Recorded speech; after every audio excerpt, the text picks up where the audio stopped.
ان الحمد للہ والصلاۃ والسلام علی اشرف الانبیاء وعلی آلہ واصحابہ ومن والاه بعد. استاد گرامی مفتی محمد اعظم صاحب دامت برکاتہم، دیگر اساتذہ، عزیز طلباء، السلام علیکم ورحمۃ اللہ وبرکاتہ. یہ ایک میرا سالانہ مشغلہ ہے اور بڑا اس میں مجھے بڑا مزہ بھی آتا ہے کہ یہاں پہ مولانا دعوت دیتے ہیں اور آ کے یہاں پہ آپ لوگوں کے ساتھ تھوڑا وقت گزارنے کو ملتا ہے. پھر اس کے بعد میں جو ہے ہم تعامل مساکین سے مفید بھی ہوتے ہیں، فائدہ اٹھاتے ہیں اور پھر گھر جاتے ہیں. الحمدللہ یہ بہت ہمارے لیے فائدہ مند چیز ہے. جب میں آیا تو تھوڑا سکتے میں پڑ گیا، کیونکہ لگ رہا تھا کہ مولانا صرف روحانیت ہی پر کام چلانے والے ہیں اور مادیت کا انکار کر رہے ہیں. تو ہمیں نہ روحانیت کا انکار ہے نہ مادیت پہ اصرار ہے، مگر بغیر پیٹرول کی گاڑی چلانا تھوڑا مشکل ہے. تو مگر مغرب کے بعد میں پھر اس پیٹرول کا بھی انتظام ہو گیا. تو الحمدللہ ہماری چائے اور وغیرہ تو اس کے بعد میں سمجھی کہ آپ کے سامنے ہم حاضر ہیں. تو اللہ تعالیٰ سے دعا ہے، گزارش ہے کہ اس محاورے کو اور آپ سے ملاقات کو اللہ تبارک و تعالیٰ ہمارے لیے باعث خیر بنائے اور قبول کرے. اور اگر اس کے اندر آپ کا بھی فائدہ ہوگا تو بہت اچھا ہے، اور نہیں ہوا تو ہمیں معذرت آپ سے چاہتے ہیں پہلے ہی، کہ ہماری گستاخی کو آپ معاف کریں، اللہ سے دعا کریں ہماری مغفرت. میں کوئی مزاحیہ بات نہیں بول رہا ہوں، یہ میرے دل کی حالت ہے، آپ سے عرض کر رہا ہوں. میں یہاں جو بیٹھا ہوں میں بیٹھنے کا مستحق نہیں ہوں، اور اس میرے بیٹھنے کا الزام جو ہے وہ حضرت مولانا کے قدموں میں آپ رکھیے. میں یہ نہیں کہتا کہ پگڑی ان کو باندھیے، نہیں، قدموں میں رکھنے کی چیز ہے. اور اگر آپ کو میرے یہاں بیٹھنے سے کوئی تکلیف ہو تو معذرت میں چاہتا ہوں. بعد میں سوال آپ مولانا سے کر لیجیے انشاءاللہ. سوال یہ ہے کہ دوسری بات یہ آپ کو پہلے سے میں بول رہا ہوں کہ آپ چاہیں تو اس کے خلاف احتجاج کر سکتے ہیں، اور اگر آپ نے احتجاج کیا تو اس میں آپ ہی کا فائدہ ہے. وہ یہ ہے کہ مجھے ایک محاضرے کے لیے بلایا گیا تھا اور اس کے بعد میں کہا کہ 2 محاضرے کرنا ہے. تو وہ گلوری آف اللہ کے اوپر، اللہ تعالیٰ کی عظمت اور شان کے اوپر میرا جو محاضرہ ہے وہ بھی کرنا ہے. اور کہا کہ کچھ طلبا نے یہ ان کا سمجھے کہ انہوں نے اصرار کیا ہے. تو پہلے سے آپ کو میں اس لیے کہہ رہا ہوں کہ اس کے خلاف آپ اگر آواز اٹھائیں تو انشاءاللہ پھر وہ محاضرہ کینسل کر دیں گے، تو ہم ایک ہی کریں گے. تو یہ آپ کے اوپر، اگر آپ خاموش رہ گئے تو پھر اس میں آپ ہی کا زحمت آپ ہی کو ہے. میں نقصان تو نہیں کہتا، نقصان انشاءاللہ نہیں ہوگا، مگر زحمت ضرور ہوگی. تو یہ پہلا شروع کرتے ہیں، پھر دیکھتے ہیں اس کے بعد میں دوسرے کو ہم پہنچتے ہیں کہ نہیں پہنچتے جیسا ہے. دیکھیے، جو اعتماد کی بات ہے، آپ کو اس کا پرنٹ آؤٹ شاید ملا بھی ہوگا جو اردو میں تھا، ترجمہ اس کا ہے، تو اس کو آپ دیکھتے چلے جائیے. اسی حساب سے ہماری انگریزی کی سلائیڈیں ہیں. تو اعتماد کی جو بات ہے، اعتماد جو ہے وہ اپنے آپ کو جاننے کا نام ہے. تو اعتماد وہی کر سکتا ہے جو اپنے آپ کو جانتا ہے. اگر خود کو نہیں جانے تو اعتماد کیسے کرے گا؟ اس کی مثال اس طرح سے ہے کہ اگر آپ کوئی نئی جگہ پہنچ جائیں، جس جگہ کے بارے میں آپ کچھ نہیں جانتے، اجنبی مقام ہے، اور جیسے یہاں پہ بھی ہمارے سری لنکا کے بھائی آئے ہوئے ہیں، پہلا دن ان کا ہے، اور زبان وہ عربی وہ جانتے ہیں، آپ لوگ بھی جانتے ہیں، ورنہ وہ اردو تو جانتے نہیں ہیں. تو اب ان کا جو دل کا حال اس وقت ہوگا کہ خیر انشاءاللہ ایسی کوئی بڑی خشیت ان کو نہیں ہوگی. اور میں اگر ان پہ جیسے وہ اپنے سری لنکا میں کولمبو میں جس طرح سے اعتماد سے رہتے ہوئے ہماری جگہ ہے، اب یہ تو ان کی ہماری جگہ نہیں ہے. ہماری جگہ ان کی بنے گی جب اس کو آپ لوگوں نے ان سے ان کا تعاون کیا، ان سے آپ کا سلوک انشاءاللہ بھائی چارگی کا اور محبت کا سلوک ہوا، تب وہ یہاں پہ بھی ان کو یہ لگے گا بھائی یہ بھی ہماری جگہ ہے انشاءاللہ. مگر وہ اس وقت تک ان کے اندر ایک بےقلی اور ایک سمجھے کہ اضطراب کی حالت تو لازمی ہے. ہر آدمی کو ہوتی ہے. نئی جگہ آدمی جاتا ہے تو اس کو لگتا ہے کہ یہاں پتہ نہیں مجھے کوئی قبول کرے گا کہ بھی نہیں، اور کیا ہے اور کیا نہیں. تو جب جان جاتا ہے اس جگہ کے بارے میں تو اعتماد آتا ہے. تو اسی طرح کے انسان کا جو خود اعتمادی جسے ہم کہتے ہیں سیلف کانفیڈنس، تو سیلف کانفیڈنس جو ہے، self confidence is a reflection of your knowledge about your self. آپ اپنے آپ کو جتنا اچھا پہچانیں گے اتنا زیادہ آپ کے اندر اپنے آپ پر اعتماد ہوگا. تو سب سے پہلی چیز جو اعتماد کے لیے ضروری ہے وہ اپنے آپ کو جاننا ہے. تو اپنے آپ کو جاننے کے لیے ہم لوگ جو ہے وہ یہ سمجھے کہ ہم ماڈل استعمال کرتے ہیں کہ 4 چیزوں کی اس کے اندر بڑی اہمیت ہے. تو یہ ہم جیسے ورکشاپ کی طور پر جب کرتے ہیں تو یہ تقریباً جو آپ کا یہ جو محاضرہ ہے جو انشاءاللہ سمجھے کہ پونے گھنٹے 1 گھنٹے میں ختم ہو جائے گا وہ ہم پورا دن کا چلتے ہیں. تو 8 گھنٹے کا نچوڑ آپ کو ہم 1 گھنٹے میں دے رہے ہیں. تو اللہ سے امید ہے کہ آپ کو کوئی بدلنی نہ ہو جائے مگر کوشش کریے ختم کرنے کی. تو اب یہ جو ماڈل ہے تو اس کے اندر جو سب سے اوپر ہے اس کو ہم کہتے ہیں SWOT, strength, weakness, opportunity, threat. اس کا فل فارم ہے اور اس کے بعد کا جو جائیں گے ہم اسی اندر جائیں گے. تو اسٹرینتھ, ویکنس, اپرچونٹی آپ کے اندر آپ کی کون سی چیزیں جو آپ اپنے سمجھتے میری طاقت ہے کہ یہ چیز پہ مجھے یہ چیزیں بہت اچھی طرح سے جانتا ہوں, اچھا سمجھتا ہوں, اس کے اندر مجھے مہارت حاصل ہے وغیرہ وغیرہ. یہ آپ کی جو طاقت ہے اس کو اسٹرینگتھ اور ویکنس سمجھے کہ اس کا برعکس کہ میری کمزوریاں کیا ہیں. اور اپرچونٹی اس کو کہتے ہیں کہ اگر میں نے اپنی کمزوریوں پہ قابو پایا اور اپنی طاقتوں کو صحیح طریقے سے استعمال کر سکا تو کون سے مواقع میرے پاس ہوں گے اور کون سے مواقعوں کے لیے میں فائدہ اٹھانے کے قابل بن سکتا ہوں. یہ اپرچونیٹیز ہو گئی. اور تھریٹ یہ ہے کہ اگر یہ 2 چیز نہیں کیے کہ یعنی آپ کی اسٹرینتھ کا آپ نے فائدہ نہیں اٹھایا, ویکنس آپ کو غالب آ گئی, تو پھر کون سی چیزیں آپ کے لیے خطرہ بن سکتی ہیں. خطرے سے مراد کوئی جان کا خطرہ نہیں ہے. خطرے سے مراد آپ کے کام میں, آپ کے کیریئر میں اور جو بھی چیز آپ کرتے ہیں اس کے اندر جیسے کوئی مواقع ہے وہ مواقع آپ کو ہاتھ نہیں ہے. ایک مثال میں آپ کو دیتا ہوں. جیسے مثال کے طور پہ کہ خصوصاً مڈل ایسٹ میں آج کل تو ہر جگہ فساد مچا ہوا ہے مگر اللہ آسان کرے اور اس فساد کو اللہ تعالیٰ جلد از جلد ختم کرے. مگر مڈل ایسٹ میں ہے, یورپ میں ہے, امریکہ میں ہے, UK میں ہے, کئی مواقع ہیں جو انگریزی دان علماء کے لیے یونیورسٹیز میں, وہاں کی بڑی بڑی یونیورسٹیز کے اندر, وہاں کے دوسرے دینی تعلیمی اداروں کے اندر اور مختلف دوسرے اداروں کے اندر بہت ہی بہترین قسم کے نوکری اور جاب وہاں پہ مل سکتے ہیں بشرطے کہ انگریزی آئے. اور انگریزی آئے سے مراد ایسی آپ کو انگریزی نہیں جیسے ہماری عربی ہے لگڑی لولی بیچاری یا نام کا تو ہے مگر یعنی اس کو کوئی شرفا کے بیچ میں بول نہیں سکتے. تو انگریزی ایسی ہو کہ اس میں مہارت ہو کہ آپ انگریزی بولے تو سامنے والے کو سکتا پڑ جائے گا بھائی یہ تو اتنی اچھی انگریزی کیسے بول رہے ہیں. تو اس طرح سے اس طرح کی انگریزی وہ انگریزی آپ سیکھ جائیں تو وہ جو آپ just to give you an idea آپ کو سمجھانے کے لیے کہ جب میں اچھی نوکری بول رہا ہوں تو میں کس بات کی بات کر رہا ہوں. ہارورڈ یونیورسٹی کے اندر head of Islamic studies top position ہے. میں آپ کو سب سے بڑا پوزیشن بتا رہا ہوں, professor of Islamic studies. Harvard university میں پروفیسر آف اسلامک اسٹڈیز کی تنخواہ لگ بھگ سال کے $2 لاکھ ہوتی ہے. اب لگائیے حساب. اور اس کے ساتھ ساتھ دوسری جو اس نوکری کے ساتھ دوسری جو چیزیں آتی ہیں گھر وغیرہ وغیرہ الگ کیا حساب سے کرا کہ between $150,000 and $2,000 a year is the salary alone. یہ کس کے لیے ہے؟ کسی کے لیے کوالیفائی کرنا ہے. اور وہ آپ یہ مت سمجھے کہ میں مسلمان ہوں اس لیے میرے خلاف کوئی تعصب ہوگا. ارے مسلمان ہی کے لیے نوکری ہے, تعصب کیسے ہوگا؟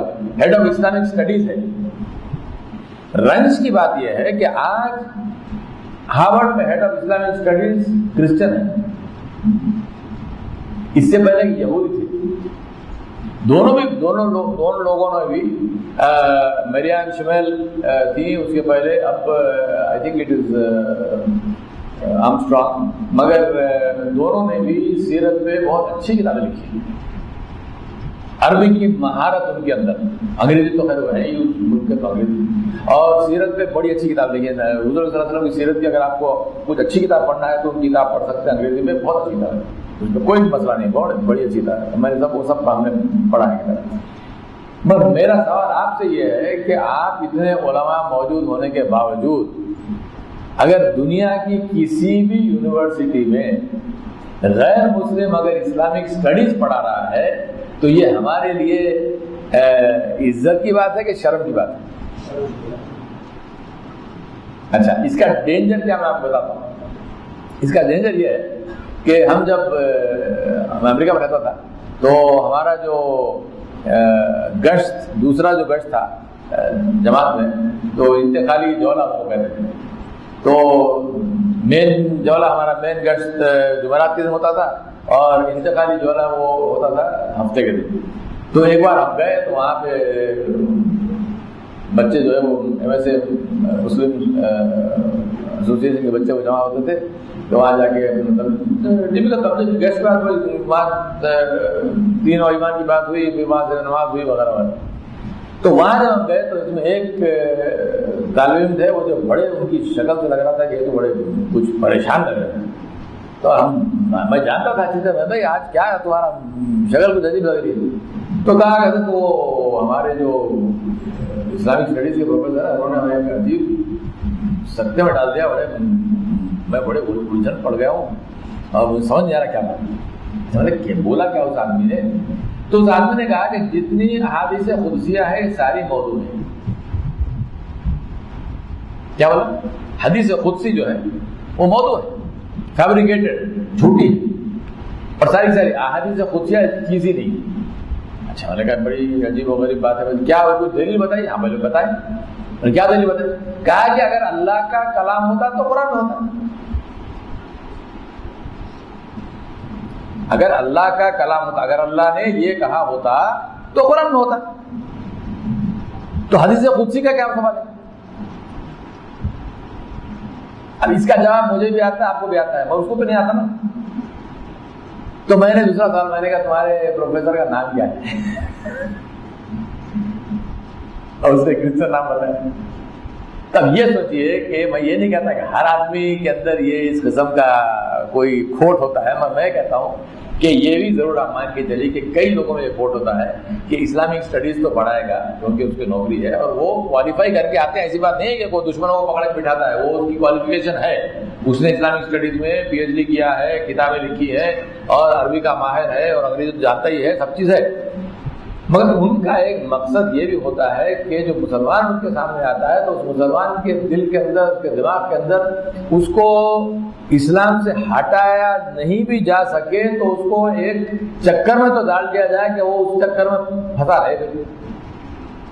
اچھا، عام جو اس کے پاس طالب علم جا رہا وہ آپ لوگوں جیسا کوئی فارغ التحصیل کہیں گا تو ہے نہیں نا. تو کیا بولے گا؟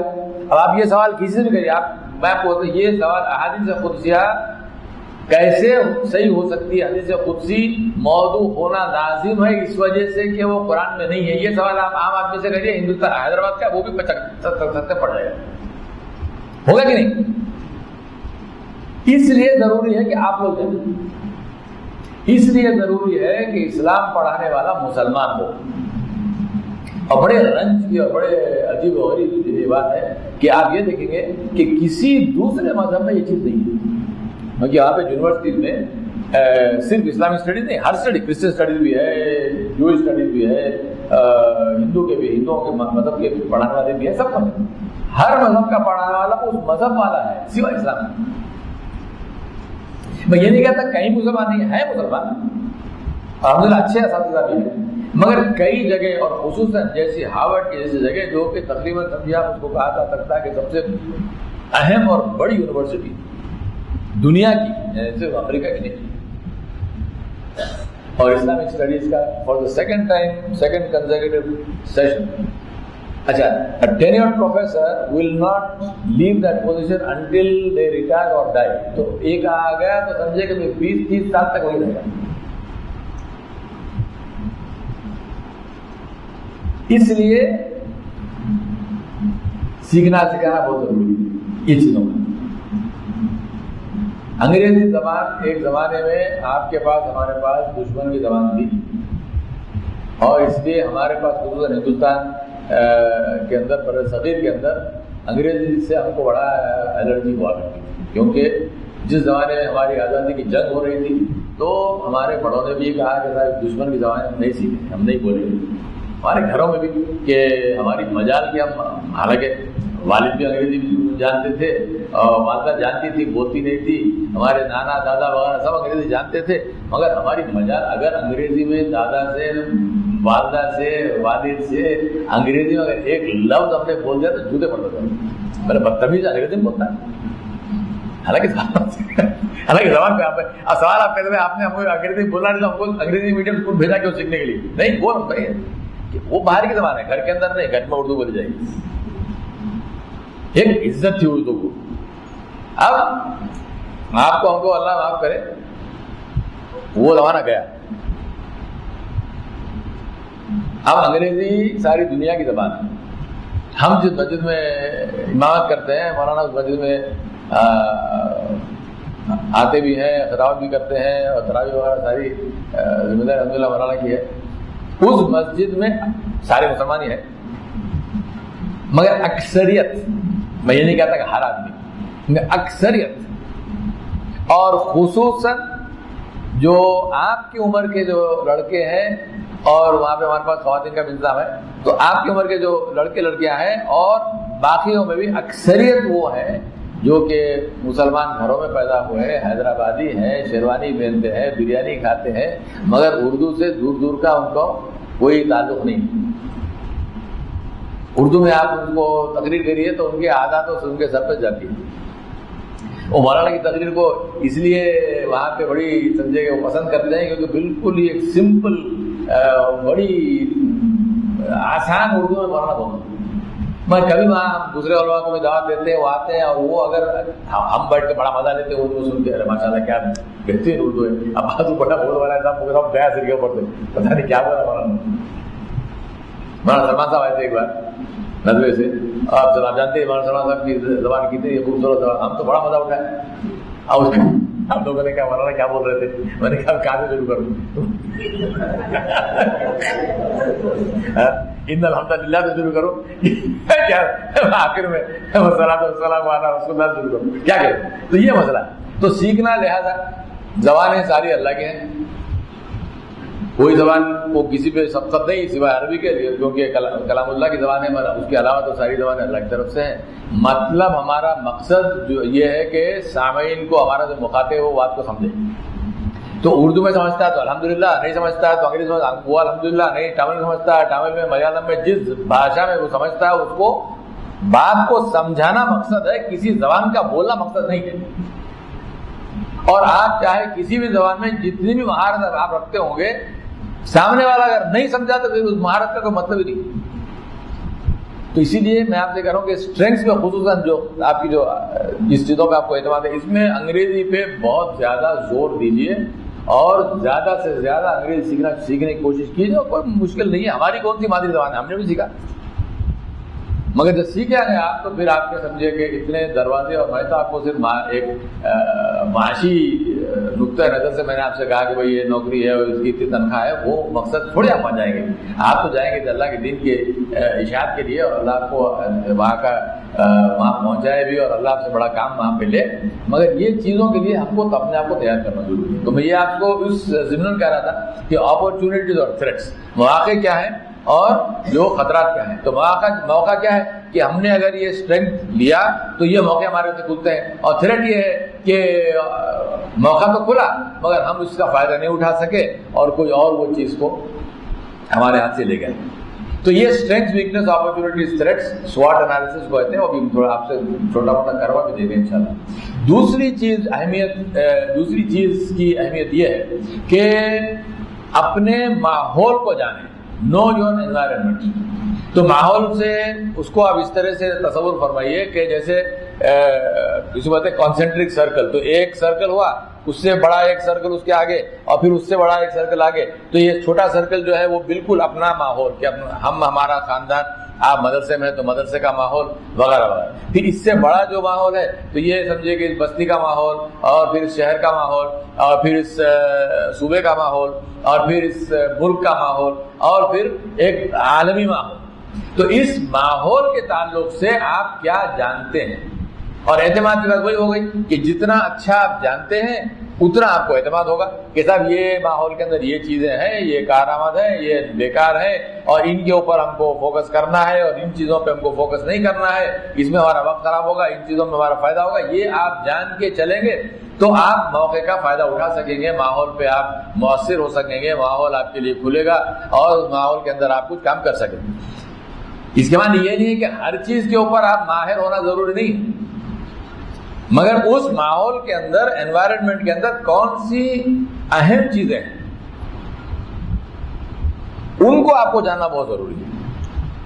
تو یہ سیکنڈ پوائنٹ ہو گئی. تیسری پوائنٹ، لیوریجنگ اسٹرینگتھ.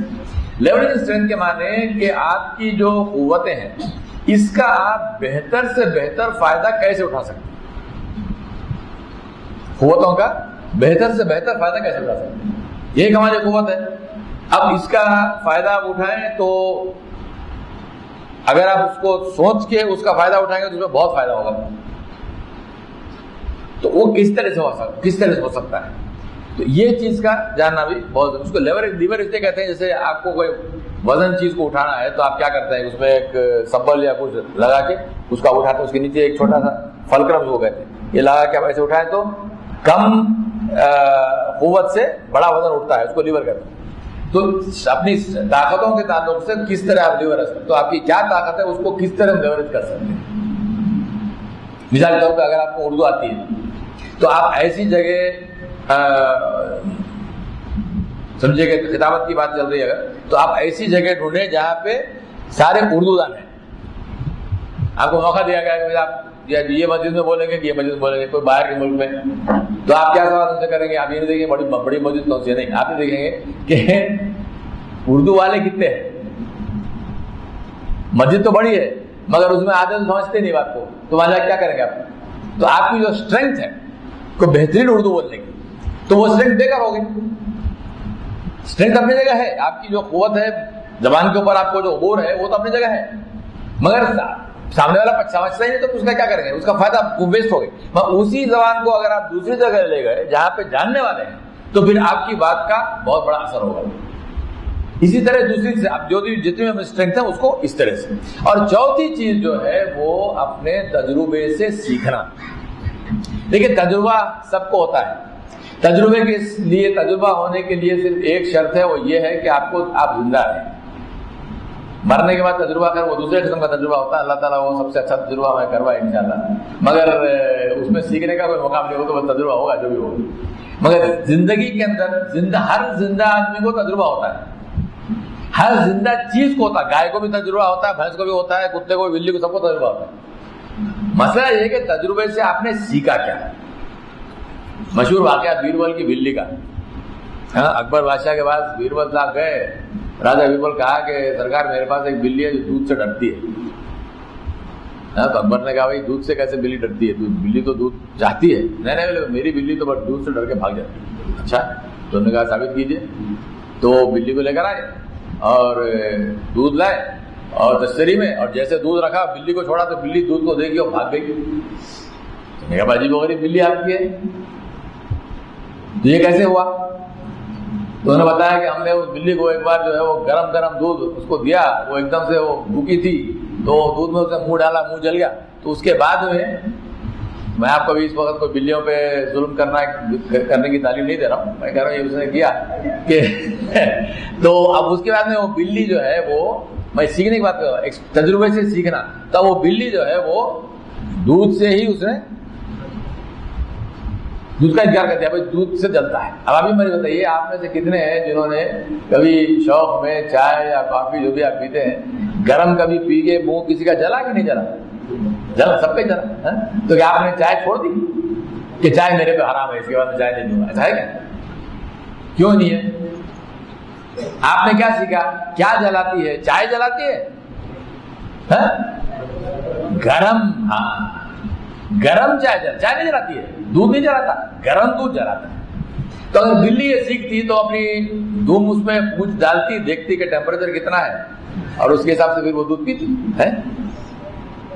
تو سیکھنے کا سسٹمیٹک لرننگ، میں تو آپ کو ایک لطیفے کے طور پہ آپ کو بات سمجھا رہا ہوں، سسٹمیٹک لرننگ ہر آدمی سے ہر چیز. جیسے مثال کے طور پہ آپ کی آپ نے کچھ کیا, آپ کو حضرت مولانا نے بلایا اور وہاں پہ آپ کی دھلائی ہوئی, اللہ آپ کو محفوظ رکھے, تو وہاں سے آپ نکل گئے, آپ کا دل سمجھے کہ پارا پارا ہو گیا, تھوڑی دیر تک تو کم از کم ٹوٹا رہے گا, بعد میں جڑ جائے گا, مگر وہاں سے نکل کے ہم جو ہے وہ بیٹھے ہوئے ڈپریشن میں, بھائی مولانا نے مجھے جھاڑ دیا.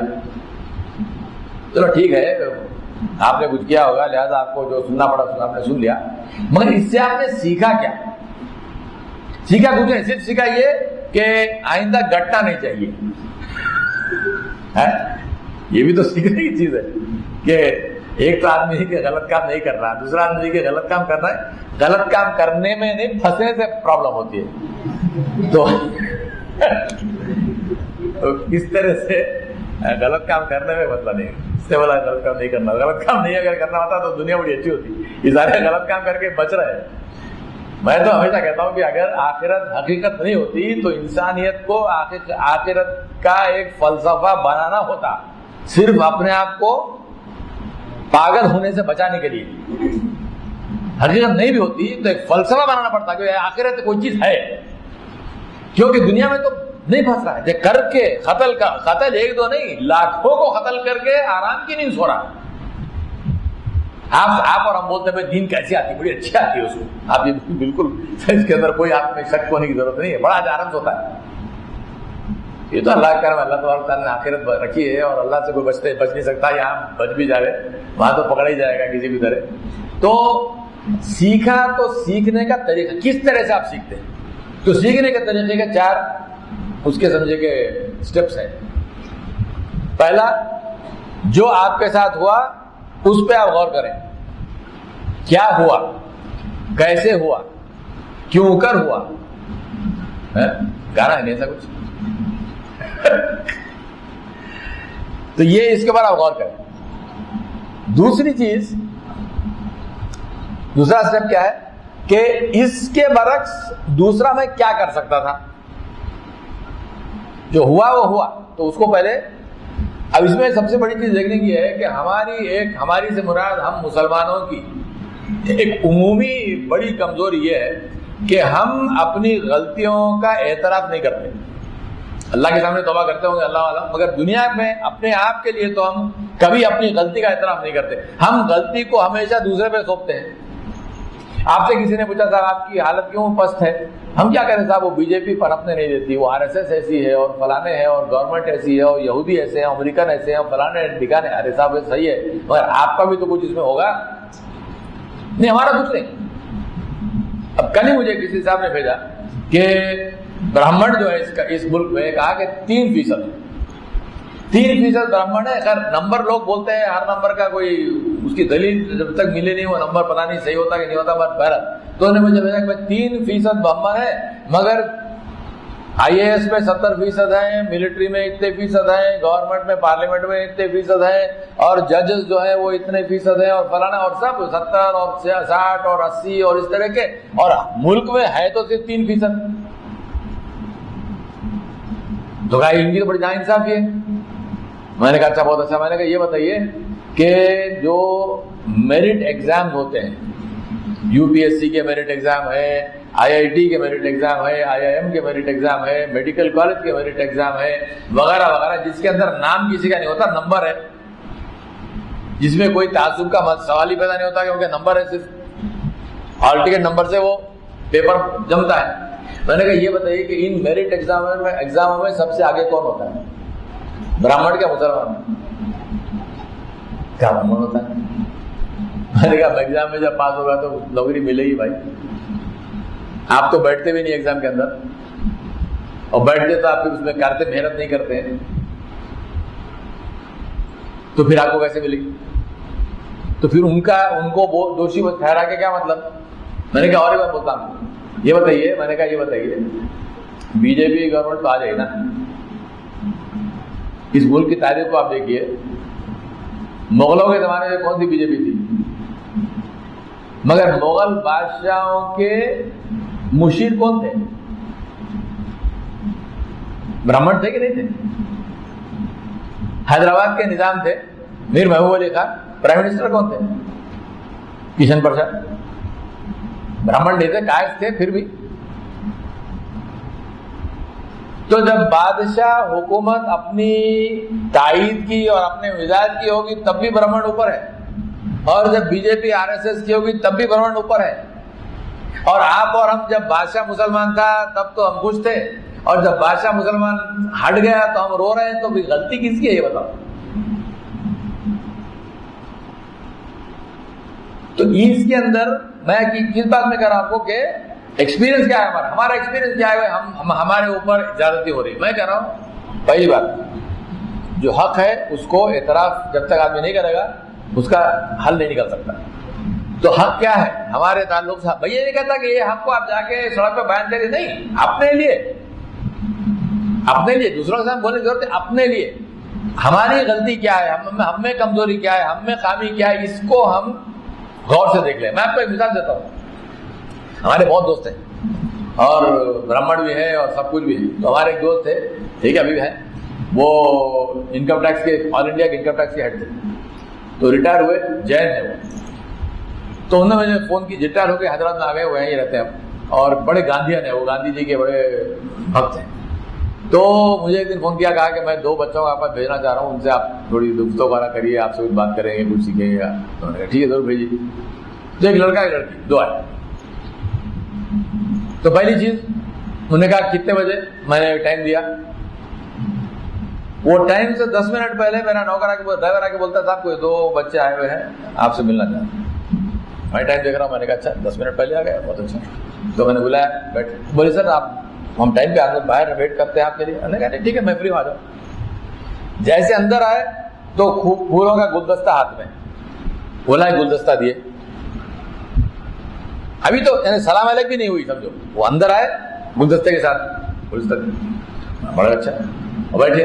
اب اس کے بعد جو گفتگو ہم کر رہے ہیں، تو جس طرح آپ لوگ بیٹھے ہیں کلاس میں پیپر لے کے، کتاب لے کے، پین لے کے، اسی طرح سے بیٹھ کے جو ہم بولے اس کو باقاعدہ لکھ کے، اور سوالات بھی انہوں نے جو کیا تو ہم کو لگا کہ یہ سوال ایسے ہی سوال نہیں ہو رہا اوٹ پٹانگ سوال، یہ تو سوچ کے اور باقاعدہ وہ اس چیز کے اوپر تدبر کر کے پھر وہ سوال کر رہا ہے. اس میں کیا ہوتا ہے، پڑھانے والے استاد کو بھی شوق پیدا ہوتا ہے، بھائی اچھے کوئی دماغ استعمال کر رہا آدمی، ایسا نہیں کہ ایک دم سے کوئی سوال. تو اس طرح سوالات وغیرہ. اور پھر 1 گھنٹے کے جو بات تو بالکل 1 گھنٹے بعد میں ہم نے کہا چلو بیٹھو تھوڑی دیر، یہ سب کر کے اور جاتے وقت کھڑے ہو کے پیر چھو کے جاتے. ارے ہم نے کہا بھائی ہم کو نہیں پسند، نہیں وہ. اب یہ بتائیے کہ یہ سارے اخلاق اور یہ ساری چیز کے ساتھ میں جب آدمی سامنے آتا ہے تو اس کو سکھانے کی ہمارے اندر بھی ایک شوق پیدا ہوتا ہے.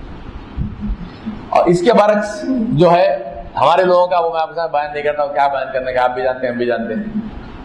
تو میں کہہ رہا ہوں کہ ہماری جو خامیاں ہیں، ہماری جو خصوصیات ہیں، اس کو اعتراف کرنا، لرننگ فرام ایکسپیرینس، نمبر 1 یہ چیز دیکھنا. اور اس کا برعکس بھی، یعنی جو اچھی چیز ہے، بھائی آپ نے کبھی کامیابی آپ ہوئی تو بھائی کامیابی مجھے کیوں ہوئی. اکثر کیا ہوتا ہے کہ ناکامی کے اندر آدمی سیکھتا ہے، اس لیے سیکھتا ہے کہ تکلیف ہوتی ہے، تو پھر بھی آدمی سیکھتا ہے، اللہ کی طرف رجوع کرتا ہے، یہ کرتا ہے.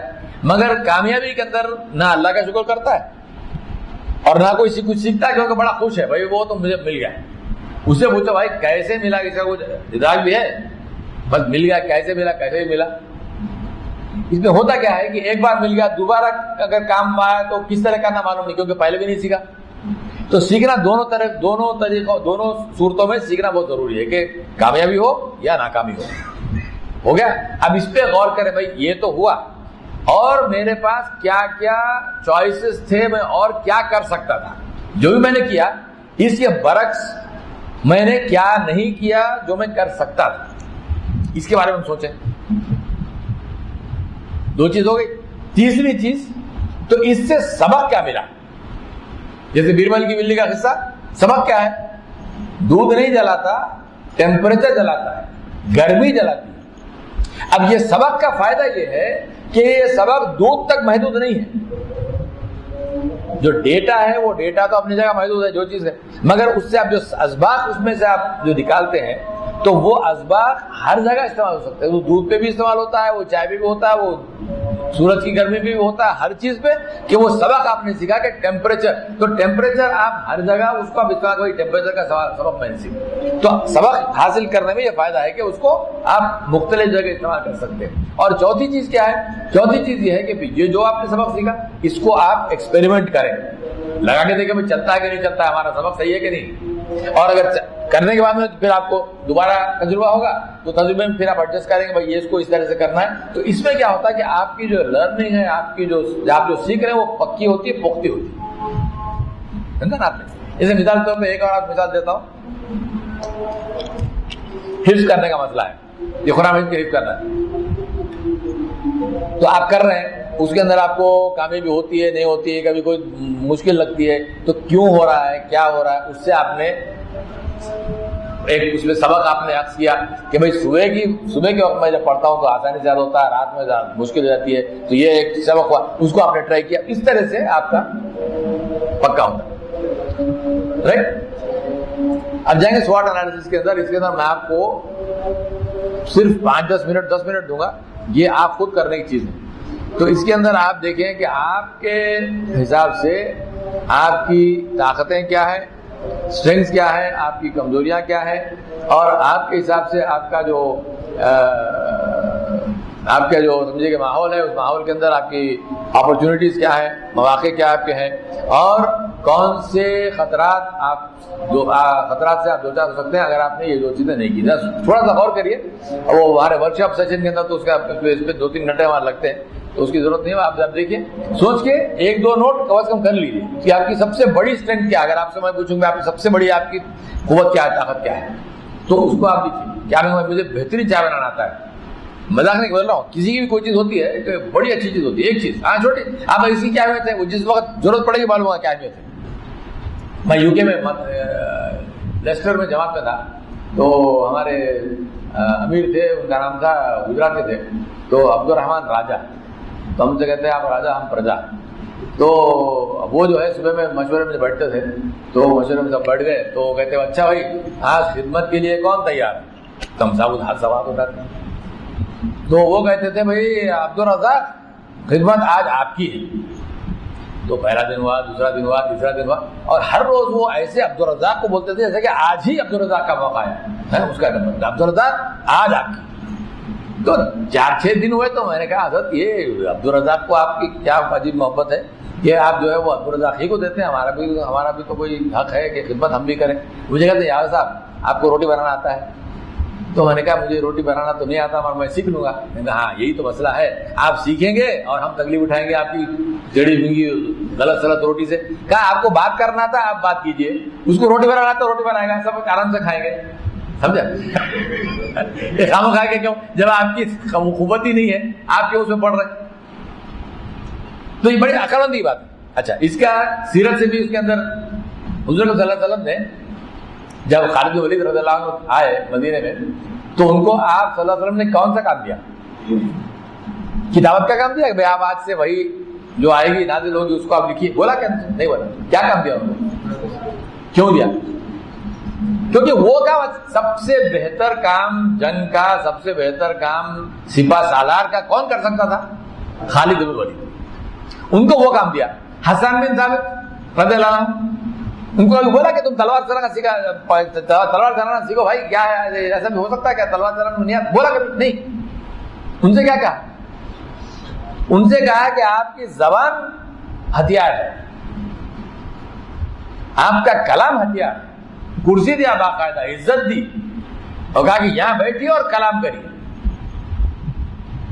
تو جس کے اندر جو صلاحیت ہے، یہ نبی صلی اللہ علیہ وسلم کا ایک خصوصی، ہر چیز جو خصوصی تھی، جو سیرت کا سمجھے کہ اسٹڈی اور تعلیم اتنی اہم ہے، ہم پہ اللہ رحم کرے، ہم بالکل سیرت کو بھول گئے۔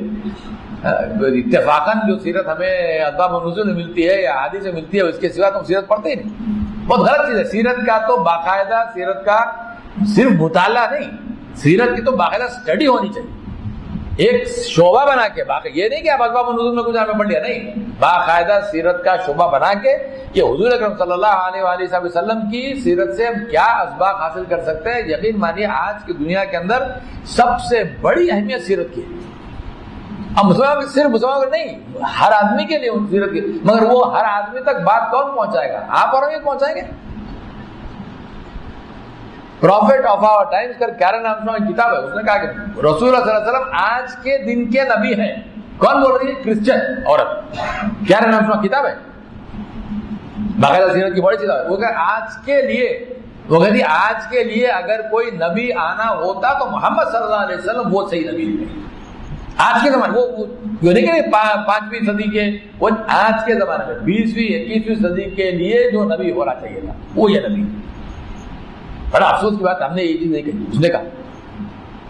تو حضور صلی اللہ علیہ وسلم کی خصوصیت یہ تھی کہ آپ کے صحابہ میں سے جو شخص کے اندر جو خوبی تھی، اس کی جو اسٹرینتھ تھی، اس کو آپ استعمال کرتے تھے، اور اس کو کبھی یہ نہیں کہا کہ تم دوسرا کچھ کرو. نہیں، جو چیز تمہارے اندر طاقت کی ہے اس کو کرو. مگر وہ اعتماد تو خالد بن ولید جب میدان جنگ میں جاتے تھے ان کو دل میں خشیت تھی، کیا ڈر تھا؟ نہیں تھا. یرموک کی جنگ میں کھڑے ہوئے ہیں، 2 لاکھ کی فوج ہے، 1 lakh Christian Romans, 1 lakh Christian عربs، بائزنٹائن کی جو روم کی جو فوج تھی، 2 لاکھ کی فوج. وہ کھڑے ہنس رہے ہیں بھائی عجیب آدمی، آپ کس بات پہ ہنس رہے ہیں؟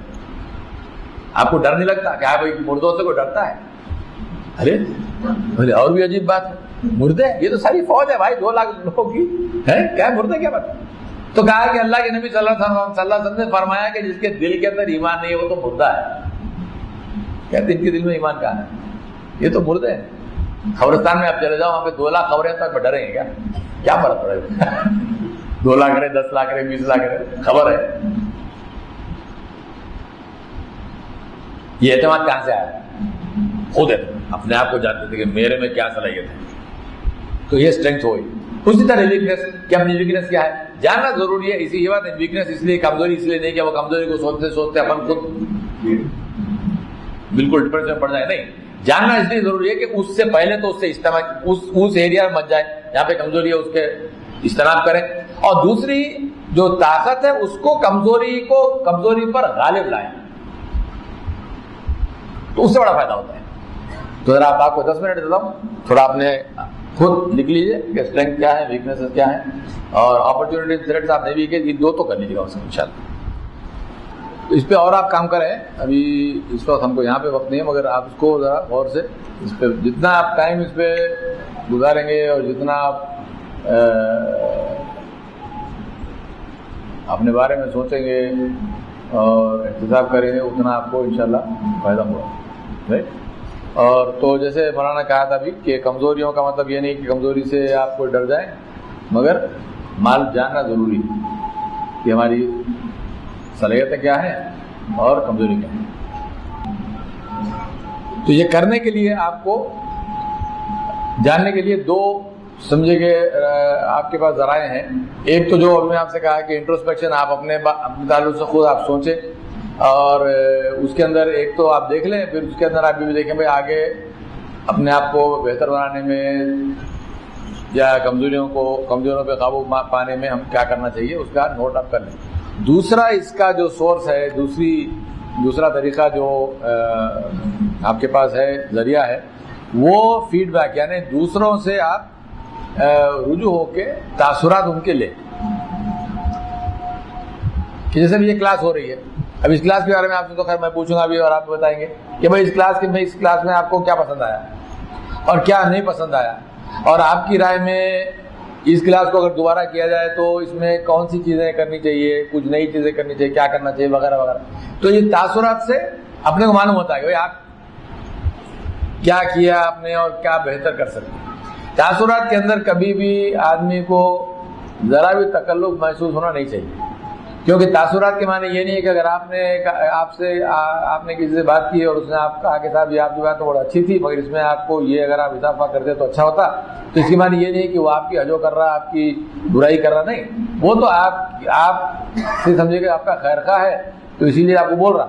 اور اگر آپ میں اس کو دلچسپی ہی نہیں ہوتی تو وہ کہتا نہیں کوئی بات ہے، سب چیز خیر ٹھیک. اور آپ کا اگر وہ خیر خواہ نے بدخواہ ہوتا تو وہ تو آپ کی جو غلطی آپ نے کی وہ کہتا یہی آپ ضرور کریے ہمیشہ. تو اسی لیے ہم کو تاثرات لینا چاہیے. تاثرات کے تعلق سے صرف دو چیزیں اہم ہیں. ایک یہ کہ تاثرات سے مراد یہ نہیں کہ اچھا یا برا، یہ تاثرات نہیں، یہ آپ کا اوپینین ہے، یہ آپ کی رائے ہے. جیسے میں نے آپ سے پوچھا بھائی آپ کو کلاس پسند آئی، آپ نے کہا جی حضرت بہت اچھی ہے. آپ ایسا بولیں گے کہ نہیں بولیں گے بھائی؟ نہیں بولیں گے.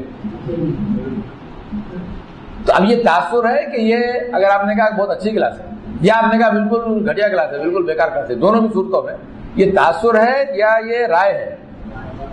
رائے ہے، یہ آپ کا اوپینین ہے. ہاں اگر آپ نے اچھا ہوا بہترین کلاس آپ نے کہا، تب بھی مجھے یہ نہیں معلوم کہ آپ بہترین کیوں کریں.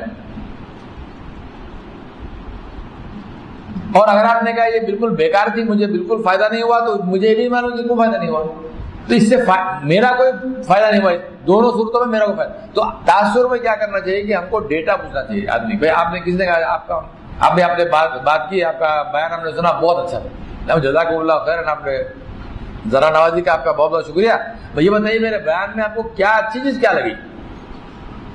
تو آپ ڈیٹا آپ کو ملا، تو اس نے کہا آپ کے بیان میں یہ فلانی چیز اچھی رہی. تو آپ کو فائدہ کیا ہوگا کہ آئندہ جب آپ بیان کریں گے تو آپ کو یہ اس کا خیال رکھے یہ ہم کو بولنا چاہیے. ہاں کسی نے ایک بیان میں کسی سے کہا کہ صاحب آپ دعا بڑی اچھی دیتے بہت اچھا ہے، تو دل سے دعا اس نے دی تھی، تو اس کو لگا بھائی یہ مجھے کرنا چاہیے کہ بیان میں ہم بعد میں آخر میں اچھی ہم دعا کریں. اور اس کے برعکس بھی جو بھی بات ہو کہ یہ چیز آپ کی اچھی نہیں تھی، فلانا جو بھی تھا بہت. تو اب یہ آپ نے ڈیٹا لے لیا، اس سے معلوم کر لیا تاثرات کے اندر. اس کے بعد میں آپ کا شکریہ ادا کرنا ضروری، کیونکہ آپ سے آدمی آپ سے سمجھے کہ اس نے آپ کے لیے وقت استعمال کیا، سوچا، کچھ بولا، تو جزاکم اللہ خیر ہوگا. یہ ضرور خیال میں رکھیے گا کہ ہر تاثر کا قبول کرنا یہاں پہ واجب نہیں ہے. ہم لوگ تاثرات سے اس لیے ڈرتے ہیں کہ ہم کو لگتا ہے کہ ہم نے اگر بات سن لی تو ہم کو کرنا پڑے گا، اور یہ تو مشکل ہے، ہم نہیں کرنا چاہتے تو لہذا سنو ہی مت. یہ بات غلط ہے. آپ بات ضرور سن لیجیے، اور سننے کے بعد میں اس بات پہ ہم کو عمل کرنا ہے یا نہیں کرنا ہے. یہ جو تاثر انہوں نے بولا یہ واجبی ہے کہ نہیں ہے. اور واجبی نہیں ہونے کے معنی یہ نہیں ہے کہ آدمی بیوقوف ہے، وہ نہیں ہے. کہ کبھی کبھی ایسا ہوتا ہے کہ آپ کو کسی نے صرف ایک وقت دیکھا ہوتا ہے، اور اس ایک وقت میں آپ جو بھی آپ نے کیا اس کا پورا تاثر آپ کے بارے میں اس ایک ہی انسیڈنٹ پہ، ایک ہی واردات کے اوپر اس کا سمجھے کہ وہ بیس ہے. تو اب آپ کو لگے بھائی یہ تو جو بھی مجھے بول رہا ہے، اچھا بول رہا ہے، برا بول رہا ہے اس نے، تو وہ تو مجھے جانتا ہے ہی نہیں.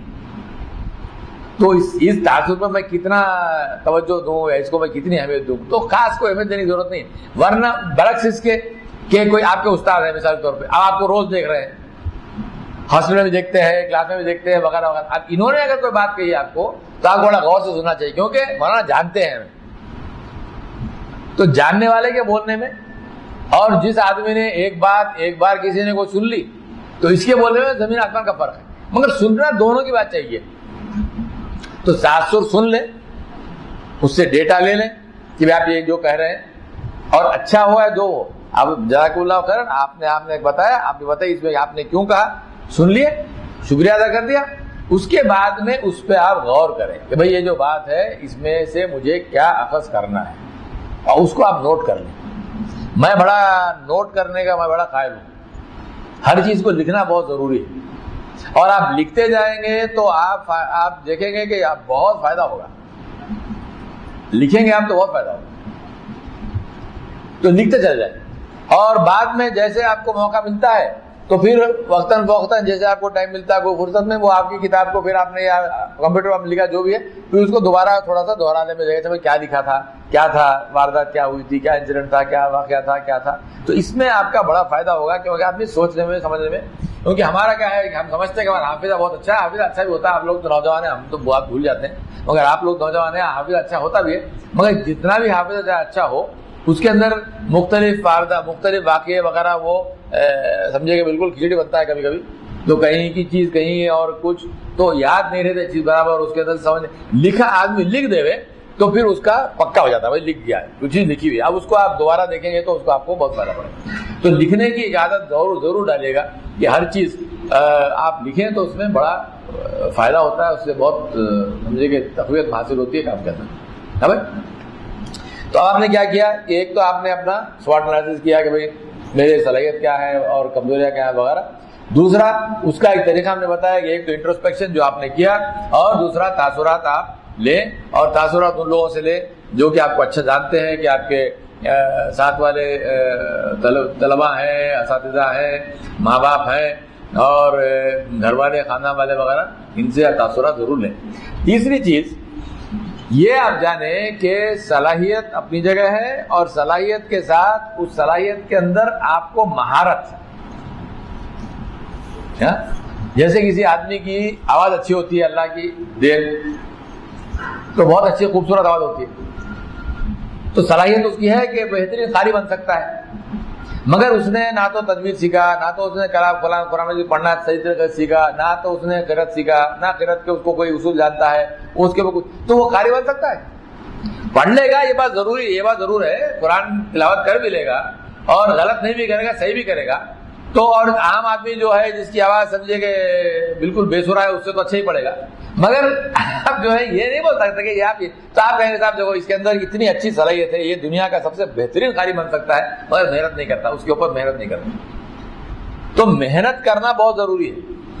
جو ٹیلنٹ ہے، جو صلاحیت ہے، اللہ کی دین ہے، اور اللہ تبارک و تعالیٰ ہر آدمی کو ہر صلاحیت نہیں دیتے، کسی کو کچھ اللہ دیتے ہیں، کسی اور کو کچھ دیتے ہیں، مگر صلاحیت کے ہوتے ہوئے، باوجود صلاحیت کے ہوتے ہوئے، اگر اس صلاحیت کے اوپر محنت نہیں کی جائے، اس کا ہنر، اس کا جو سکل ہے، اس کی جو مہارت ہے، اس کے جو اصول و ضابطے ہیں اس چیز کے، یہ اگر نہیں سیکھا جائے تو پھر وہ صلاحیت اپنی جگہ ختم ہو جاتی ہے، وہ صلاحیت سے فائدہ نہیں اٹھا سکتے۔ فائدہ اٹھانے کے لیے بہت ضروری ہے کہ اس پہ محنت کی جائے۔ تو پہلے آپ اپنی صلاحیت کا دیکھ لیجیے، میری صلاحیت کیا ہے، پھر آپ دیکھیں اس صلاحیت کو کس طرح میں بڑھا سکتا ہوں، اور اس میں مہارت کس طرح حاصل کر سکتا ہوں۔ سمجھ گئے آپ؟ اور مہارت حاصل کرنے کے لیے ایک چیز ضروری یہ ہے کہ اس صلاحیت کے میں اگر میں ماہر ہو جاؤں تو مجھے کیا ملے گا، اس کا ایک، جیسے تبلیغ میں فضائل کی تعلیم دیتے ہیں، کیوں دیتے ہیں کہ بھئی یہ کام کا فائدہ کیا ہے، تو وہ کام کرنے کے لیے آدمی کے اندر شوق پیدا ہوتا ہے۔ تو نماز کے فائدے، یہ نہیں کہتا کہ نماز نہیں پڑھے گا جوتے پڑھیں گے، نہیں، وہ تو پڑھیں گے، نہیں پڑھے گا وہ الگ چیز ہے، مگر پڑھنے سے کیا ملتا ہے کہ نماز کے پڑھنے سے یہ فائدہ ہے، تاکہ آدمی کو نماز پڑھنے کا شوق پیدا ہو۔ تو اسی لیے کہ کیونکہ محنت میں تکلیف ہوتی ہے، تو اب اگر آدمی سمجھے بھائی صلاحیت تو میرے اندر ہے، اللہ نے اچھا حافظہ دیا ہے، اس حافظے کو میں تلاوت قرآن میں استعمال کروں، میں قرآن کے حفظ کرنے میں استعمال کروں تو بہت اچھا ہے، مگر جتنے بھی آپ میں حافظ ہیں آپ جانتے ہیں کہ حفظ کرنا کوئی آسان چیز تھوڑی ہے۔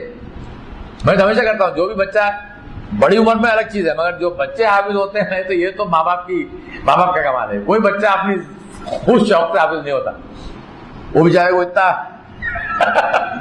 اس کو تو اتنا مشکل اٹھانا پڑتا ہے، وہ تو ماں باپ کا ہے، اساتذہ سمجھے کہ وہ کریڈٹ تو ان پہ نا، جب محنت وہ کر رہا ہے بیچارہ، مگر شوق سے کوئی نہیں ہوتا، وہ سب محنت کر کے ہوتے۔ تو اب اگر اس کا حافظ اچھا ہے، میں اس کو یہ سمجھایا، دیکھ بھائی اگر حافظ بن جاوے تو اس طرح یہ فائدہ ہو، یہ فائدہ ہو، یہ فائدہ ہو، یا دنیا میں یہ فوائد ہے، آخرت میں یہ فوائد ہے، تو اس کو شوق پیدا ہو۔ تو اسی لیے ہمارا جو بھی ٹیلنٹ ہے، ہماری جو بھی صلاحیت ہے، یہ صلاحیت میں مہارت میں اگر حاصل کروں تو مجھے کیا ملے گا، تو be clear about how you will benefit from this. تو اس سے آپ کے اندر ایک شوق جاری رہے گا، آپ وہ کام شوق سے کرتے رہیں گے۔ یہ ہوگا تو آپ کی صلاحیت کیا ہے، اس کے لیے کس طرح ہم معلوم کریں کہ تاثرات سے اور خود کے ریفلیکشن سے، اور تیسری چیز کہ اس صلاحیت میں مہارت کس طرح حاصل کی۔ چوتھی چیز، اس صلاحیت کا ماہر آپ کی نظر میں کون ہے۔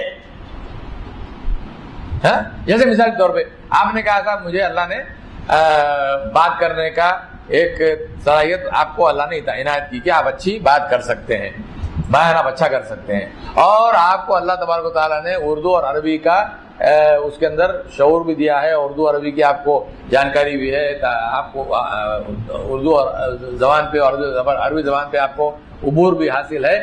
تو اب آپ نے اس پہ تھوڑی محنت بھی کی، آپ نے مطالعہ کیا، اور سسٹمیٹک طریقے سے آپ نے اردو بھی سیکھی اور عربی بھی سیکھا، اور اس کے اندر جو الفاظ کا ذخیرہ ہے اس کو بڑھانے کی بھی آپ نے کوشش کی، یہ سب آپ نے کیا۔ آپ نے دیکھا بیان کرنے میں اردو اور عربی کے بیان کرنے میں رول ماڈل میں کس کو بنا سکتا ہوں کہ میرے لیے ایک نمونہ ہو جس کی میں نقل کروں. تو الحمدللہ اللہ تبارک و تعالیٰ مولانا کو عزت دے اور عافیت دے اور ان کی حفاظت فرمائے. میں تو کہتا ہوں کہ آج اردو اور عربی ان دو زبانوں میں تقریر کرنے میں مولانا سلمان ندوی الحسینی الندوی کے برابر شاید دنیا میں کوئی نہیں.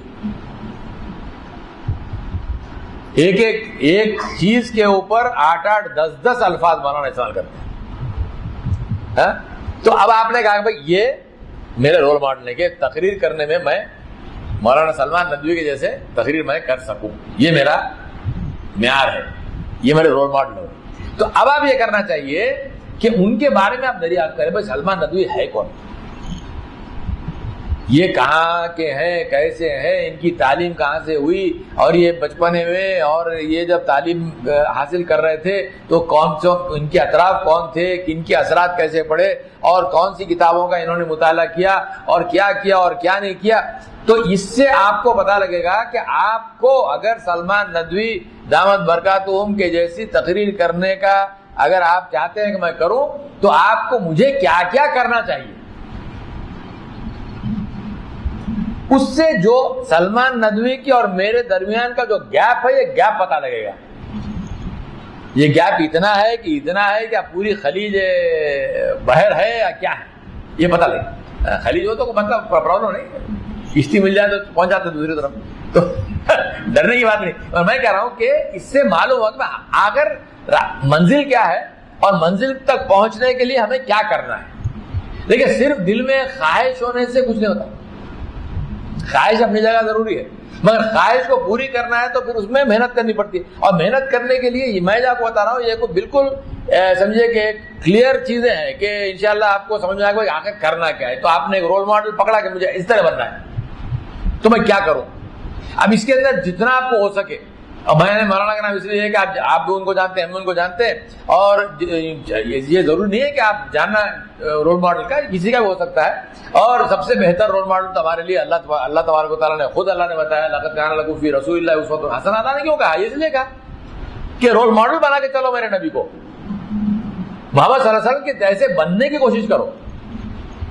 جہاں تک بھی پہنچ جاؤ گے اچھا راستہ ہے, وہیں آگے بڑھو گے, سب سے آگے ہو جائیں گے تو وہاں تک پہنچ جائیں گے. آپ نبی نہیں بنیں گے, نبی جیسے بھی نہیں بنیں گے, مگر کم از کم کچھ تو شباہت ہو جائے تاکہ آدمی چمک جائے. تو اس کی طرف ہم کوشش کریں تو انشاءاللہ پھر اللہ تبارک و تعالیٰ اس میں کامیابی عنایت فرماتے. تو آخری بات پھر اس کے اندر یہ ہوئی کہ سارا کچھ کر کے, ہمارا نے مجھ سے کہا کہ توکل کے بارے میں کچھ بولیے, تو سارا کچھ کر کے پھر آدمی رجوع الی اللہ ہو. دیکھیے آج کیا ہو گیا کہ ہمارے جو مادی ماحول ہے, یہ مادی ماحول کے ہم سب شکار ہیں. آپ یہ مت سمجھیے کہ مدرسے والے اس سے بری ہیں یا محفوظ ہیں, نہیں ہے, سب ہے, سب کے سب اسی میں ہم پھنسے ہوئے ہیں. اور یہ مادی ماحول ایک چیز سکھاتا ہے کہ جو کچھ بھی آپ کر رہے ہیں وہ آپ کی محنت ہے, مشقت ہے, وغیرہ وغیرہ, اس سے آپ کو کامیابی مل رہی ہے. یہ بات ضرور ہے کہ ہم الحمدللہ زبان پہ تو یہ بات نہیں لاتے کہ میرے کام ہی سے ہو رہا ہے, ہمیں کہتے ہیں اللہ کا فضل ہے, مگر دل میں آدمی اندر اتر کے دیکھنا چاہیے کہ حقیقت اگر اللہ پہ اس کو بھروسہ ہے تو دل میں فکر کس کی ہے, دل میں پریشانی کیوں ہے. اللہ تبارک و تعالیٰ نے فکر عاقبت کی کرنے کو کہا, ہم کو فکر دنیا کی ہے. جس چیز میں اللہ نے ہم کو اختیار دیا, اللہ نے کس میں اختیار دیا, دنیا میں کہ آخرت میں؟ اختیار آخرت میں. جنت جیسی چاہے بناؤ, جنت میں جتنے محل چاہے بناؤ, جنت میں جیسے پیڑ لگانا چاہے لگاؤ, جنت جیسی چاہے, اس میں اللہ نے اختیار دیا, جو چاہے کرو جنت میں ملے گا. دنیا کے اندر آپ کا رزق تو متعین ہے, آپ کی روزی متعین ہے, جتنا آپ کو ملنے کا اتنے ملے گا, اس سے بڑھ کے تو نہیں ملے گا. میں یہ نہیں کہتا اس لیے یہاں پہ کچھ مت کرو, اس میں جو کوشش کرنا, اسی لیے میں یہ آیت کا انتخاب میں نے کیا کہ اللہ نے فرمایا یا ایھا الذین آمنوا استعینوا بالصبر والصلاۃ. اللہ نے کہا یا ایھا الذین آمنوا استعینوا بالصلاۃ والصبر, اللہ نے کہا بالصبر والصلاۃ. کیوں کہا؟ صبر کیا چیز ہے؟ تو یہ قرآن مجید کے اندر صبر کا جو ذکر آیا ہے تو اللہ تبارک و تعالیٰ نے, ہم سمجھتے ہیں عام آدمی, میں آپ کی بات نہیں کر رہا ہوں, عام آدمی کو آپ کہے صبر تو آدمی کیا بھائی کچھ نہیں کر سکتے, صبر ہی کر رہے ہیں. یہ بولتے نہیں کہ لوگ بولتے ہیں دعا کے تعلق سے بولتے, کچھ نہیں کر, صرف دعا ہی کر سکتے. حالانکہ نبی صلی اللہ علیہ وسلم سب سے بڑا ہتھیار تمہارا دعا ہے. مگر ہم کب دعا کو ہم اپنا ہتھیار بنا کے کب کرتے ہیں؟ ہماری دعا پہ ہم کو خود اعتماد نہیں ہے. کیا کرے صاحب، دعا ہی کر سکتے ہیں. ارے اتنی لگڑی لوڑی دعا سے کچھ بھی نہیں ہوگا بھائی. یہ دعا سے کیا ہوگا؟ یہ دعا سے تم کو اعتماد نہیں ہو دعا کے اوپر، تو دعا سے کیا کام ہوگا؟ دعا تو وہ دعا ہے کہ آدمی کا اچھا تم یہ بتاؤ گے، ہماری مخالفت کرو گے تو ٹھیک ہے، ہم بھی لاؤ مثال لگائیں. یہ ہو دعا، تم کرو میں مانگتا ہوں، دیکھتے ہیں کس کی چلتی ہے. یہ ہوئی دعا. ہماری دعا ایسی کیا تھی؟ ہماری تو بڑی کمزور لنگڑی لولی دعا ہے، بیمار دعا. تو اسی طرح یہ چیز بھی صبر ہم کیا سمجھتے ہیں؟ کچھ نہیں کرنے کا نام صبر ہے. حالانکہ قرآن مجید میں اللہ تبارک و تعالیٰ نے صابرین کہاں کہا؟ صابرین اللہ تبارک و تعالیٰ نے مجاہدین کے تعلق سے اللہ نے کہا صابرین. تم میں سے اگر 100 صابرین ہو تو 1000 پہ غالب ہوں گے، 1000 ہوں گے تو 1000 ہوں گے تو 2000 پہ غالب ہوں گے، وغیرہ وغیرہ جو آیات ہیں. اللہ نے مجاہدین نہیں کہا، صابرین اللہ نے کہا. تو اس کے معنی کیا ہے کہ آپ میدان جنگ میں جا کے بیٹھ جائیں گے ادھر میں تو صبر کر رہا ہوں. صابرین کی تشبیہ مجاہدین سے اس لیے دی کہ جو ایکشن کا، جو جد و جہد کا سب سے اعلیٰ معیار اور سب سے بہترین ایک نمونہ ہے وہ مجاہد کا ہے، سولجر کا ہے، جو کہ ساری کوشش کر رہا، حتیٰ کہ اپنی جان کو بھی اس نے لائٹ لگا دیا. مال کو تو لگایا ہے، اپنی جان پر بھی کھیل رہا ہے اللہ کی راہ میں. اس سے بڑھ کے جد و جہد کا کون سا آپ بتائیے کون کر سکتا ہے؟ نہ زاہد کر سکتا ہے، نہ کوئی دوسرا کر سکتا ہے. مجاہد کے برابر جو جد و جہد ہے وہ تو مجاہد ہی کر سکتا ہے کہ بھائی اپنی جان کو بھی اس نے لائن لگا دیا. اللہ نے اس کو کیا کہا کہ یہ تو صابرین ہے. تو پھر یہ جب ہے تو پھر صلاۃ کا کیوں ذکر ہے؟ صلاۃ بمانے صلاۃ یعنی نماز، اور صلاۃ بمانے دعا. کیوں ہے؟ اس لیے میں کہتا ہوں کہ توکل خلق کے توحید کا نام ہے. کیوں کہ توحید کیا ہے؟ جس میں شرک نہ ہو. اس میں شرک، جب آپ صبر کا یہ معنی آپ اگر لے کے چلیں گے کہ صبر کے معنی پوری کوشش کرنا ہے، ساری صلاحیتوں کا لگا دینا ہے، حتیٰ کہ اپنی جان کو بھی اگر ضرورت پڑے اللہ کے راہ میں تو لگانے کے لیے آدمی تیار ہو جائے. تو اس کے اندر شرک کا کیا شبہ ہے؟ شبہ یہ ہے کہ جب آدمی کو کامیابی ملتی ہے تو وہ سمجھتا ہے کہ میں نے کامیابی حاصل کی، اپنے آپ کو شریک بنایا اللہ کی قدرت کے اندر. یہ نہیں کہتا کہ بھائی اللہ کا فضل ہے ورنہ میں تو کچھ نہیں تھا. یہ نہیں کہتا، وہ کہتا میری کوشش ہے. اور اللہ نے اس کے قرآن کی مجید کے اندر ہی اللہ نے اس کے ہم کو نمونے اللہ نے فرما دیا کہ یہ چیزوں میں تو یہ جو اس سے جو بچاتا ہے وہ صلاح ہے. اعتماد اس لیول کا نہ بن جاوے کہ اعتماد کفر ہو جائے، کہ آدمی سمجھتا ہے میں ہوں. انگریزی میں کہتے ہیں سیلف میڈ مین. کیا میں نے اپنے آپ کو بنایا. اپنے آپ کو کیسے بناتا بھائی؟ انگریزی میں محاورہ سیلف میڈ مین، اپنے آپ کو اس نے بنایا. تو اعتماد بڑی اچھی چیز ہے. میں اس پہ میں آ کے کیوں کر رہا ہوں کہ اعتماد تو ہونا ضروری ہے، مگر اعتماد اس لیول کا نہیں ہو جائے کہ اعتماد جا کے شرک اور کفر ہو جائے، کہ اللہ ہی کا انکار کرے. انکار زبان سے تو نہیں کریں گے انشاءاللہ، مگر آدمی کا ایٹیٹیوڈ اس کا ہو جائے، دل اس کا اس طرح ہو جائے کہ صاحب میں ہی ہوں، میری ہی کوشش ہے، یہ سارا کچھ ہوا ہے میرا ہی ہے. آپ نے تقریر کی مجمع میں سارا کا سارا مجمع کا مجمع مسلمان ہو گیا، آپ کو دیکھو ہماری تقریر میں اتنے لوگ مسلمان ہیں، فیس بک پہ ڈال دیا کہ صاحب فلاں صاحب کی تقریر میں اتنے 1000 لوگ مسلمان ہو گئے. نہیں بھائی، کتنوں کو مسلمان کر رہے ہیں. انا للہ و انا الیہ راجعون.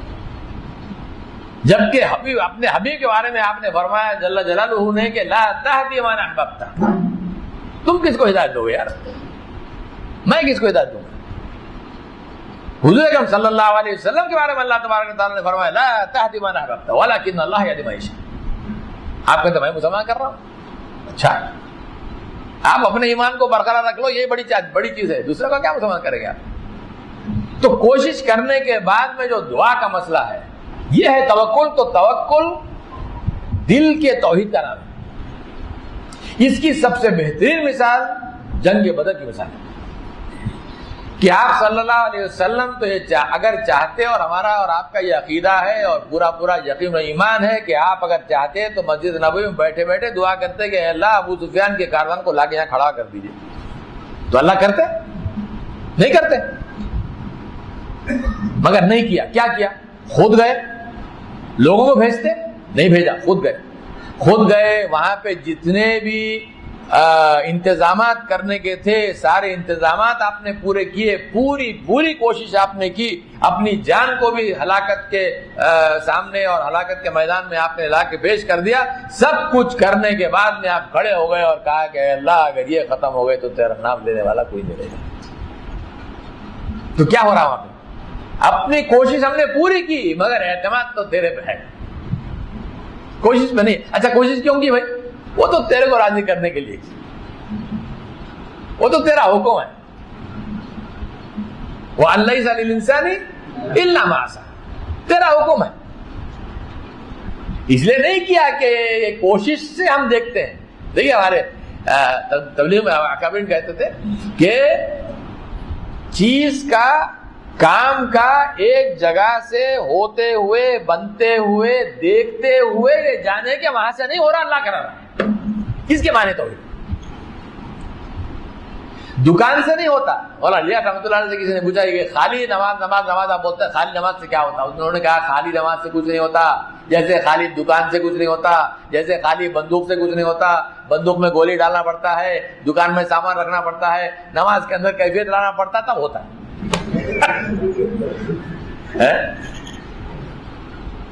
خالی سے کیا ہوتا؟ خالی سے کسی کوئی بھی چیز خالی سے کچھ نہیں ہوتا، خالی تو خالی ہے۔ تو دعا کا اس لیے دعا ہے کہ آدمی کا اعتماد اس لیول پہ نہیں پہنچ جائے کہ اللہ کو بھول جائے۔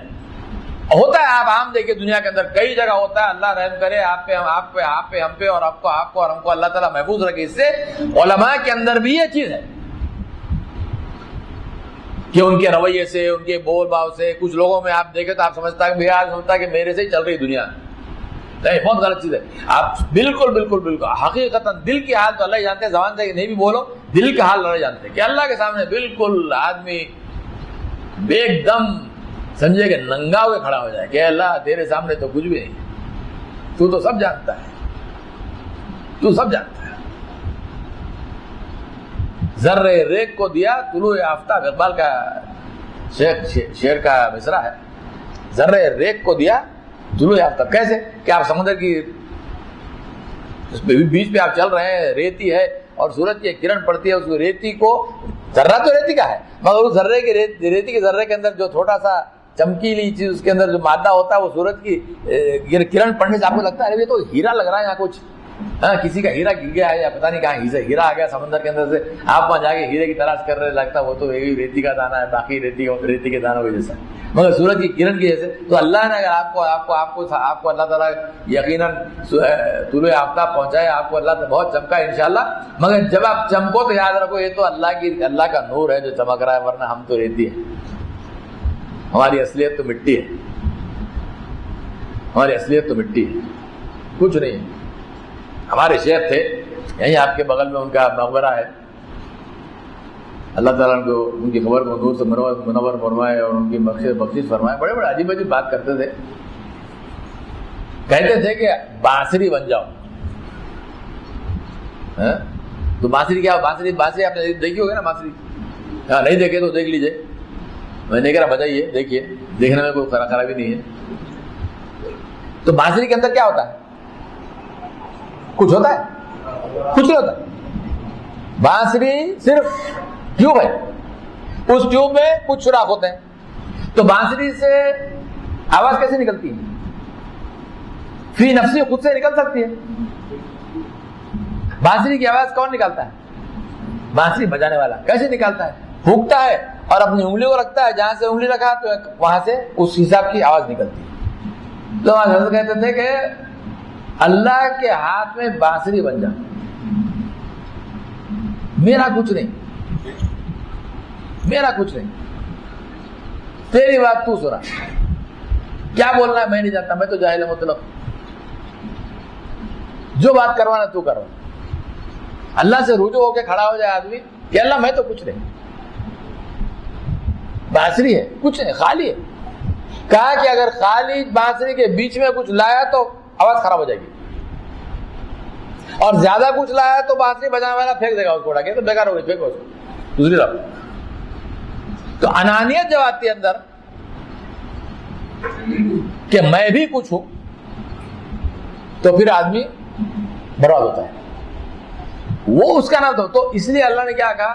صبر و صلاح، محنت پوری کرو، اس کے بعد میں کھڑے ہو جاؤ اور اس کا اعتراف کرو کہ تمہاری محنت سے نہیں ہوتا ہے، کرنے والی ذات تو ہماری. دعا کرے آدمی اللہ کے سامنے گر رہا ہے کہ اللہ ہمیں کچھ نہیں، تو جانتا ہے، تو جانتا ہے. پھر آپ دیکھو کس طرح اللہ تبارک و تعالیٰ کی نصرت آپ کے ساتھ رہتی ہے. پھر آپ دیکھیں گے کس طرح اللہ تبارک و تعالیٰ غیب سے آپ کی مدد کرتے ہیں، کیسے فیضان جاری ہوتا ہے، کیسے کیسے آپ کام کریں گے. آپ کو خود حیران آپ ہو جائیں گے کہ صاحب یہ کام کیسے کرا ہے اللہ تعالیٰ نے میرے سے، میں خود نہیں جانتا تھا. سمجھو بھائی؟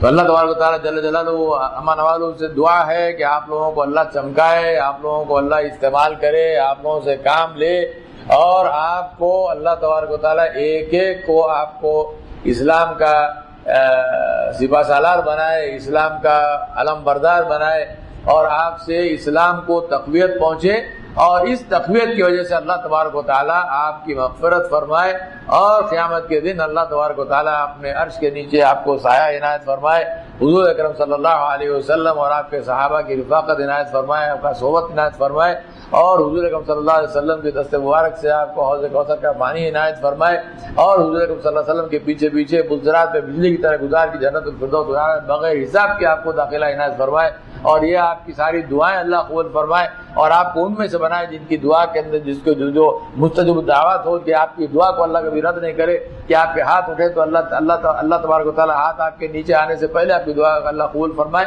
اور آپ کی زندگیوں کو اللہ اس طرح پاک بنائے اور برگزیدہ بنائے، اور اللہ سے رابطے والی زندگی بنائے کہ آپ کو اس ساری چیزوں کا اللہ آپ کو مستحق بنائے. وصلی اللہ علی نبی الکریم وعلی آلہ وصحبہ اجمعین برحمتک یا ارحم الراحمین والحمد للہ رب العالمین.